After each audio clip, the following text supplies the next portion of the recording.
తమ్ముడు తమ్ముడు తమ్ముడు ఎమ్మెల్యే గారు ఉన్నారు. తమ్ముడు ఎమ్మెల్యే గారు ఉన్నారు.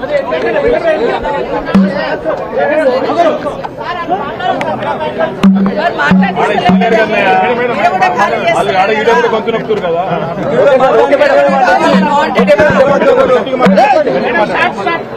అందరికీ నమస్కారం.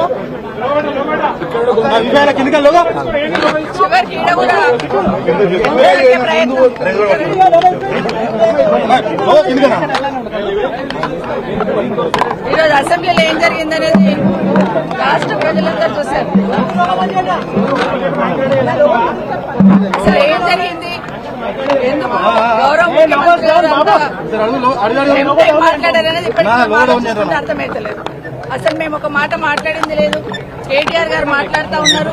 ప్రభుత్వం ఏం చేస్తున్నది, గత ప్రభుత్వం ఏ విధంగా చేస్తున్నారు, ఏ విధంగా తప్పుడు మాటలు మాట్లాడుతున్నారు ఇప్పుడున్న ప్రభుత్వం అనేది లెక్కలతో సహా వివరించే ప్రయత్నం చేస్తా ఉన్నారు.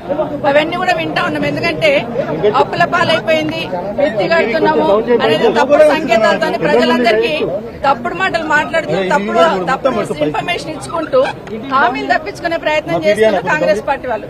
అదే విషయాన్ని ఈరోజు గౌరవ మంత్రి గారికి, గౌరవ శాసనసభ్యులు కేటీఆర్ గారు మాట్లాడే ప్రయత్నం చేస్తున్నారు. అసలు ఏంటి బడ్జెట్, ఏంటి, ఎంత ఉంది, ఎంత మిగులు బడ్జెట్ ఉంది, ఇంట్రెస్ట్ కట్టినా వెల్ఫేర్ స్కీమ్స్ ఇచ్చినా కూడా ఎంత డబ్బులు మిగులుతాయి అని చెప్పే ప్రయత్నం చేస్తా ఉన్నారు. అవన్నీ వింటున్నాం మేము కూడా చాలా శ్రద్ధగా. అసలు ఒక మాట మాట్లాడలేదు, ఒక డిస్టర్బెన్స్ చేయలేదు, అట్లీస్ట్ నేను మైక్ అడగలేదు. కానీ సమయం సందర్భం లేకుండా సడన్ గా ముఖ్యమంత్రి గారు లేచి, అంటే కేటీఆర్ గారు మాట్లాడుతూ ఉంటే దాన్ని ఎట్లా పక్క జరపాలి అర్థం కాక వాస్తవాలు మాట్లాడుతున్నారు కదా కేటీఆర్ గారు అని సడన్ గా లేచి, కేటీఆర్ గారు మీ వెనకాల కూర్చున్న మా అక్కలు మమ్మల్ని ఇక్కడ ముంచిండ్రు, నిన్ను కూడా ముంచుతారు, మీరు జూబ్లీ బస్ స్టాండ్ అవుతుంది మీ బతుకని మాట్లాడుతున్నారు. అంటే మహిళలంటే ఎంత గౌరవం అనేది ముఖ్యమంత్రి గారికి అర్థమవుతుంది. ఈ రోజు కొత్త కాదు, బయట మైకులు పట్టుకుని ఎన్నో మాట్లాడుతుంటారు. ఆ రోజు సోనియా గాంధీ గారి దగ్గర నుండి మొదలు పెడితే ఈ రోజు అసెంబ్లీలో సవితమ్మ వరకు నోటికి ఏదొస్తే మాట్లాడే ప్రయత్నం చేస్తా ఉంటారు.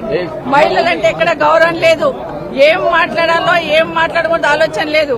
ఒకటి అడుగుతున్న రేవంత్ రెడ్డి గారు, మీరు ఈ పార్టీలోకి రాకముందు నుండి ఈ పార్టీకి సర్వీస్ ఇచ్చిన వాళ్ళం మేము, భుజాన జెండా వేసుకుని పనిచేసి ఆ పార్టీ అధికారంలోకి రావాలని కోరుకున్న వాళ్ళం, నేను గాని సునీత గాని.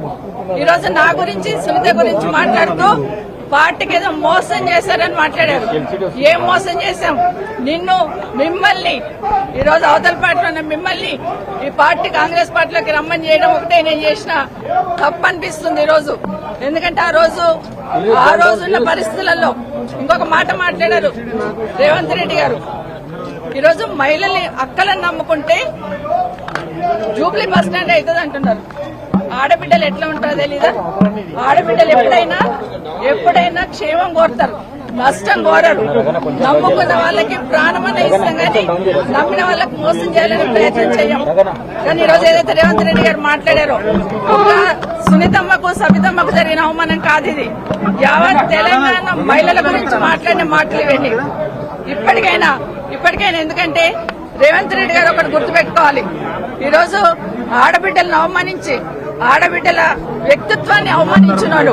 ఒక అసెంబ్లీలో ఉన్న మమ్మల్ని మాత్రం అవమానించడం కాదు, అక్కల్ని నమ్ముకుంటే బతుకు బస్ స్టాండ్ అవుతుంది అన్నట్టు మాట్లాడినావు. ప్రతి ఇంట్లో ఆడబిడ్డలు ఉంటారు.